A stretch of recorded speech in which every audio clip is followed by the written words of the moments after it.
Hello and welcome to my channel, and welcome to a Sunday morning meetup in which I discuss 10 British novels from the decade of the 1910s. The 10 novels I have picked represent each year from 1910 to 1919. Book number 1, Prester John by John Buchan, was published in 1910. Prester John is an adventure thriller novel by the Scottish author who is famous for his novel The 39 Steps and his protagonist Richard Hannay. Prester John tells the story of a young Scotsman named David Crawford and his adventures in South Africa, where a Zulu uprising is tied to the medieval legend of Prester John. Prester John is a mythical priest-king. John Laputa, a Zulu minister, takes advantage of this legend to rule and foment an uprising of the Zulu nation. This book is a product of its time, so don't expect political correctness or a high standard of literary excellence. You can expect instead unashamed racism and colonial gung-ho, racy prose and convoluted action. Other British novels published in 1910 include Clayhanger by Arnold Bennett, Haver's End by Ian Forster, Lady Molly of Scotland Yard by Baroness Emma ORCZY, and The History of Mr. Polly by H.G. Wells. Book number 2 is The Card, a comic novel written by Arnold Bennett in 1911, entitled Denry the Audacious in the American version. It was later made into a 1952 movie starring Alec Guinness and Petula Clark. Like much of Bennett's best work, it is set in the Potteries district of Staffordshire. It chronicles the rise of Edward Henry Machin from washerwoman's son to Mayor of Bursley, a fictitious town based on Burslem. This is accomplished through luck, initiative, and a fair bit of cheek or chutzpah. In slang, a card is a character, an original, a clever or audacious person. Denry becomes a rent collector.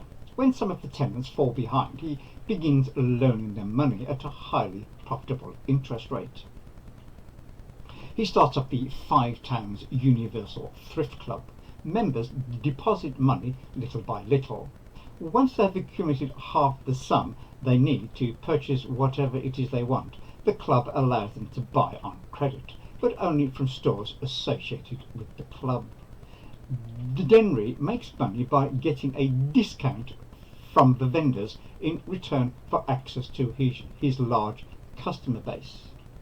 Through sheer luck, patronage of influential people, and taking advantage of his opportunities, Denry becomes the youngest mayor in the history of Bursley. But in the final analysis, what is it that he has actually accomplished, the novel asks. Other British novels published in 1911 include Zuleika Dobson by Max Beerbohm, The White Peacock by D.H. Lawrence, Mr. Perrin and Mr. Trail by Hugh Walpole, and The New Machiavelli by H.G. Wells. Book number 3 is The Lost World, a science fiction novel by Arthur Conan Doyle, published in 1912, concerning an expedition to a plateau in the Amazon basin of South America, where prehistoric animals, dinosaurs and other extinct creatures still survive. The character of Professor Challenger was introduced in this book. Edward Malone, a young reporter for the Daily Gazette, asks his editor for a dangerous assignment to impress the woman he loves, Gladys, who wishes for a great man capable of brave deeds and actions. His task is to approach the notorious Professor Challenger, who dislikes the popular press intensely and physically assaults intrusive journalists. The subject is to be his forthcoming South American expedition. On meeting the professor, he is startled by his overwhelming intellect. The professor reveals he has discovered living dinosaurs in South America. Malone accompanies Challenger and others on the expedition. Running the gauntlet of hostile tribes, the expedition finally reaches the Lost World with the aid of Indian guides, who are superstitiously scared of the area. Whilst investigating the wonders of the Lost World, discovering many plants and creatures thought to be extinct, they narrowly escape an attack from pterodactyls.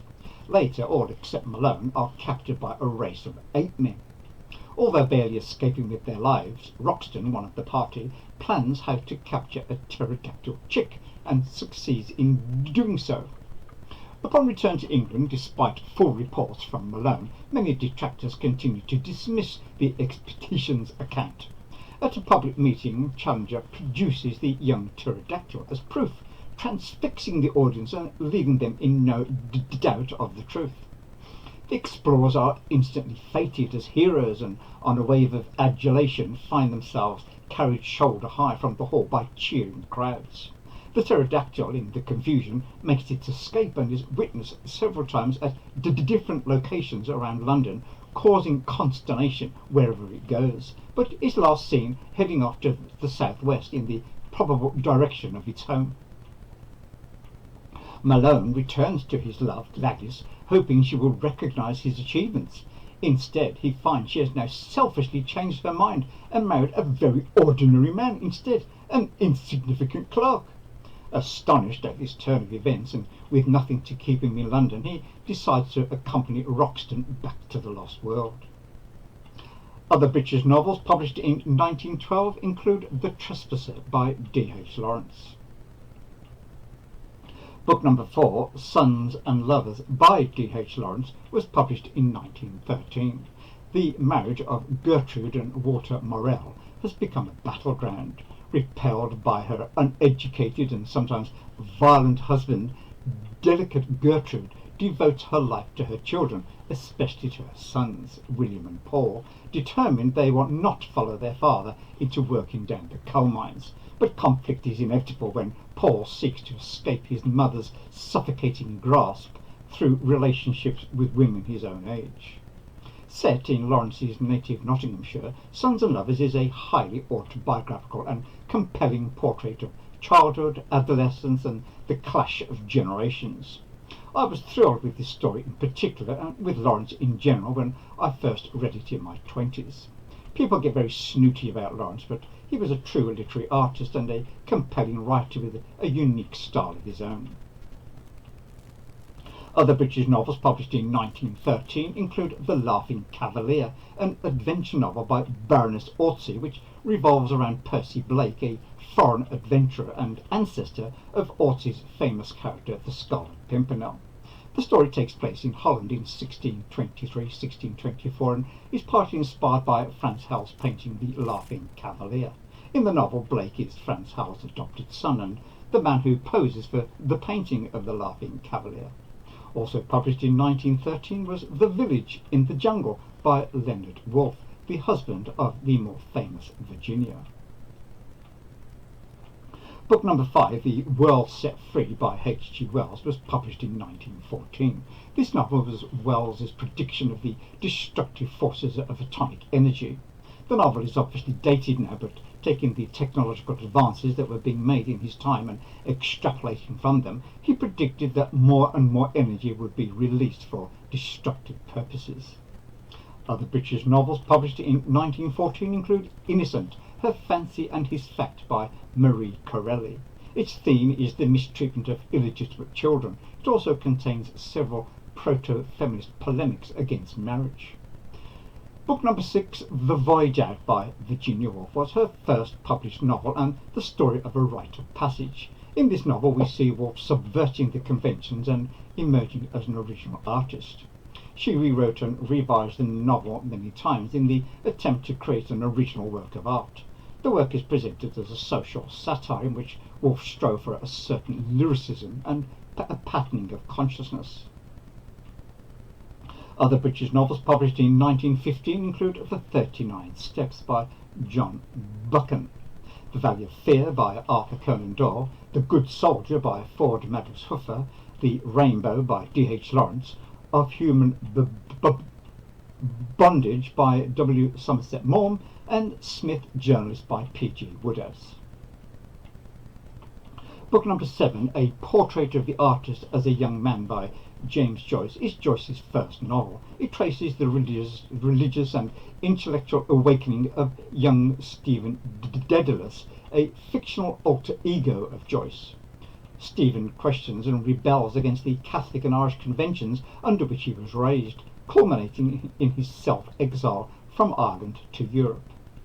A Portrait began life in 1904 as Stephen Hero, a projected 63-chapter autobiographical novel in a realistic style. After 25 chapters, Joyce abandoned Stephen Hero in 1907 and set to reworking its themes and protagonist into a condensed 5-chapter novel, dispensing with strict realism and making extensive use of free, indirect speech that allows the reader to peer into Stephen's developing consciousness. Some of the techniques that Joyce developed in this novel were further developed to great effect in his masterpiece Ulysses. Other British novels published in 1916 include These Twain by Arnold Bennett as part of his Clayhanger series, and Mr. Britling Sees It Through by H.G. Wells. Book number 8, published in 1917, is South Wind by Norman Douglas, and is set on an imaginary island called Nepenthe, located off the coast of Italy in the Tyrrhenian Sea. It is a thinly fictionalized description of Capri's residents and visitors. The narrative concerns 12 days during which Thomas Hurd, a